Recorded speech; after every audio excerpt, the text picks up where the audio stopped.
पहले अंदर की खबर में आपको बताते हैं जिस तरह से अब इंतकाम की कोशिश हो रही है उसके क्या नतीजे होंगे ये आज आपको बताएंगे। और चलिए जरा पहले जो शुरुआत करेंगे, विक्टिम कार्ड फेल, अब खूनी खेल। विक्टिम कार्ड सामने आ रहा था लेकिन उसके जरिए कैसे सहानुभूति बटोरने की कोशिश की जा रही थी हमास की ओर से, वो सब फेल हो चुका है। बिल्कुल क्लियर है, एक्शन होकर रहेगा। आज पूरे दिन क्या कुछ हुआ है, आज कैसे अलग अलग तस्वीरें सामने निकल कर आई हैं गाजा से लेकर इजराइल तक, देखिए इस रिपोर्ट में।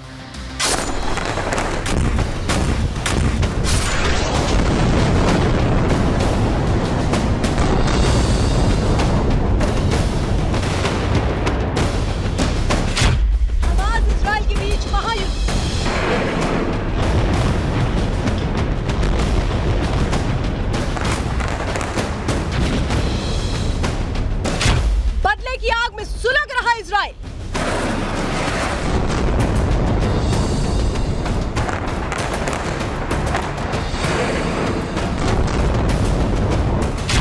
इजराइल को सुपर पावर का साथ।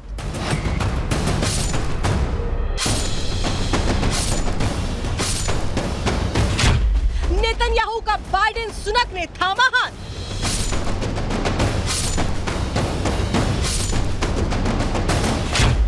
बाइडेन की आंखों में समाई इजराइल में मची तबाही।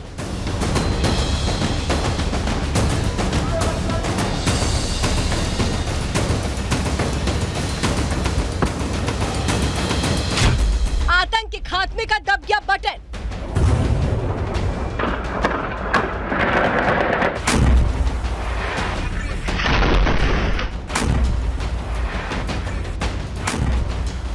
गाजा में जंग ऐसी देखी नहीं होगी कभी।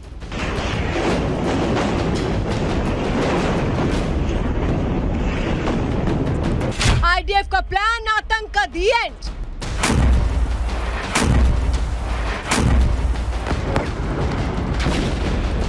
आज की रात कयामत की रात।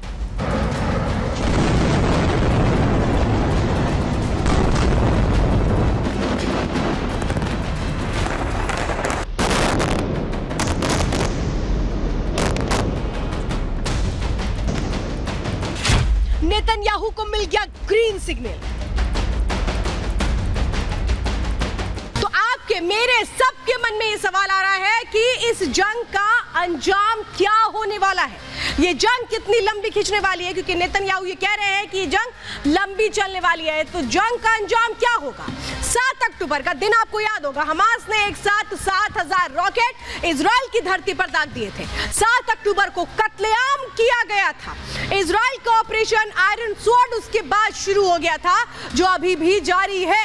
लगातार अटैक किए जा रहे हैं। इजराइल का पलटवार 9 अक्टूबर को सामने आता है और उसी के बाद इजराइल जो एक के बाद एक हमले कर रहा है। इस पूरी जंग में याद होगा कि अब कैसे हिजबुल्लाह की एंट्री हुई थी 9 अक्टूबर को। 10 अक्टूबर को क्या हुआ, गाजा में भीषण तबाही की तस्वीरें सामने आने लगी। कहा गया कि जो इजराइल है वो हमास के खात्मे के लिए जो भी हो सकता है वो कर रहा है। 10 अक्टूबर को ईरान ने जंग की धमकी दे दी, यानी 3 दिन के अंदर ईरान की भी इस जंग में एंट्री हो जाती है। 12 अक्टूबर को कई हमास कमांडर को ढेर कर दिया जाता है।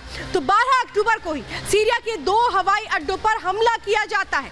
13 अक्टूबर को उत्तरी गाजा खाली करने का अल्टीमेटम दिया जाता है, क्योंकि इजराइल को अपनी सैन्य कार्रवाई, ग्राउंड ऑपरेशंस बढ़ाने हैं। इसलिए 15 अक्टूबर को एंटनी ब्लिंकन दौरा करते हैं इजराइल का। 15 अक्टूबर को कई देशों से बातचीत भी की जाती है। 16 अक्टूबर को भूमध्य सागर में अमेरिका के वॉरशिप तैनात कर दिए जाते हैं। तो युद्ध में अभी तक, इस जंग में अभी तक हो क्या कह रहा है वो मैं बता रही हूँ।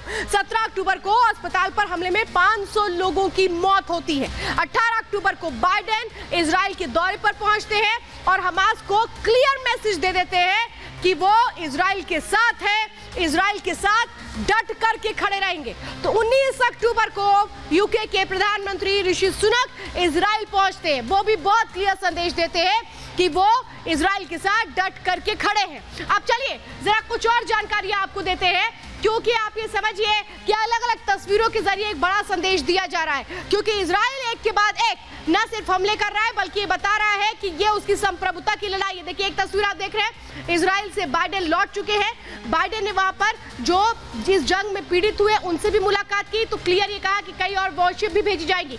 दूसरी तस्वीर आप सेंट्रल गाजा की देख रहे हैं, सेंट्रल गाजा में जहां अभी भी भीषण बमबारी जारी है, मिसाइलों से अटैक किया जा रहा है, क्योंकि जो सुरंग हमास ने बना रखी है वो अब ध्वस्त करने की कोशिशें की जा रही हैं। और ये समझिए आप, नेतन्याहू को ग्रीन सिग्नल मिल चुका है। ये ग्रीन सिग्नल नेतन्याहू को किसने दिया है ये समझिए। नेतन्याहू को ग्रीन सिग्नल दिया है ऋषि सुनक ने। ऋषि सुनक ने कहा है कि हम पूरी मजबूती से आपके साथ खड़े हुए हैं। नेतन्याहू को ग्रीन सिग्नल जो बाइडेन ने दिया है, जो इजराइल का दौरा करके वापस लौटे हैं कल। नेतन्याहू को ये सब साथ मिल करके अब इस पूरे जंग में समर्थन कर रहे हैं। यहाँ पर ओलाफ शोल्स जो मुलाकात करके गए थे नेतन्याहू से, उन्होंने भी बहुत क्लियर कर दिया है, जर्मनी के चांसलर, कि इस पूरे जंग के दौरान हर तरह का सपोर्ट मिलता रहेगा। लेकिन क्या कुछ कहा गया इजराइल जब पहुंचे ऋषि सुनक, सुनिए जरा। I'm pleased to be here in Israel at this important time.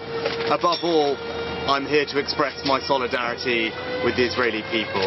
You have suffered an unspeakable, horrific act of terrorism, and I want you to know that the United Kingdom and I stand with you. और चलिए sir, दो अलग अलग तस्वीरें अब आपको दिखाते हैं।